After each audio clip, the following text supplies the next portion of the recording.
Thank you to our three panelists for speaking with us today as part of the Winter Soldier Iraq and Afghanistan panel on the global war on terror. We have a number of questions that have come in from our interested audience members, so I will go through a few of them. This question comes from Iraq veteran Against the War member from Chicago, James Redden, who asks, Anthony Arnove, what about the reduction of violence since the surge? To rephrase the question, what about what Petraeus says? Sure. Do you want to go one at a time? This question is just for you. Okay. Yeah, I think this is a very important topic. And again, to follow from the comments Amy just made, one in which the media discourse has been so abysmal. You know, Amy mentioned that, of course, the responsibility, the criminal responsibility that the U.S. media had in the lead up to in the invasion of Iraq. You know, sometimes people say this was Bush's war, and I always get very frustrated when I hear that, because in reality, this was the New York Times' war, this was the Washington Post's war, this was the liberal establishment's war. The list of people responsible, and of course the media responsible, is significant. And General Petraeus and the surge, I mean, General Petraeus should be called Lord Petraeus for the way he's treated in the U.S. media, has been completely unquestioned in this myth of the surge.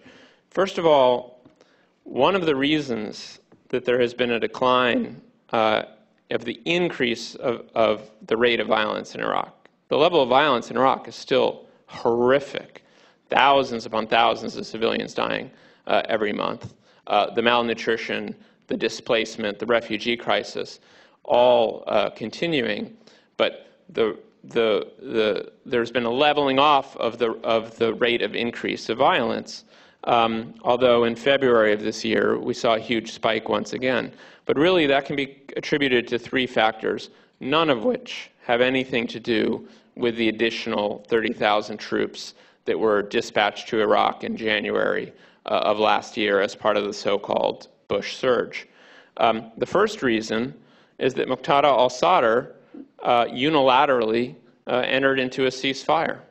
And so a strategic decision taken by Muqtada al-Sadr that had nothing to do with the surge led to a decrease of violence. Secondly, there was a decision by a number of Sunni militias that rather than continuing to fight a three-front war, as they were doing, that they would enter into a temporary strategic alliance with the United States. That the Sunni militias that a few months ago we were being told were the Sunni insurgency, the terrorists, Al-Qaeda, the Ba'athist dead-enders, and who are now, we're being told, are Iraqi volunteers, concerned citizens, awakening councils, all of these euphemisms to cover the fact that we're not some disinterested observer trying to separate the warring parties. We're arming both sides of a civil war. We're a party to the civil war, and we're now arming Sunni militias to counterbalance the weight of Shia militias that we had been sponsoring. Some of those Sunni militias have entered into a temporary, short-term strategic alliance with the United States in order to settle other political scores before they return to direct confrontation with the U.S. occupation. That's a temporary situation. The third thing, though, and really this is the most tragic element, and I'll end on this, is that the rate of killing and the rate of displacement and the rate of ethnic cleansing in Iraq has been so great that there are fewer people left to kill.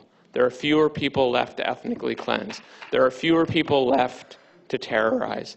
It's what economists call a point of diminishing returns. It is the most tragic example of that you can possibly imagine. That's not a success. That is devastation and destruction and continued horror for the people of Iraq.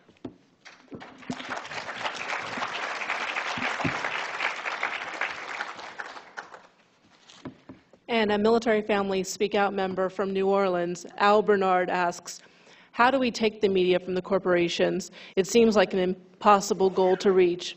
Amy, please go into more detail about specific actions that we can take. Well, for one thing, I think we have to shore up independent media. That is very important. Don't take for granted these precious public spaces that we really do control and that you can participate in all over the country. I mean, just the fact that today, here you are, a couple of hundred people in this room, very important testimony being shared all weekend. It's now accessible to millions of people all over the globe. Why? Because, well, in the corner over there, Pacifica Radio is broadcasting, the oldest independent media network in this country.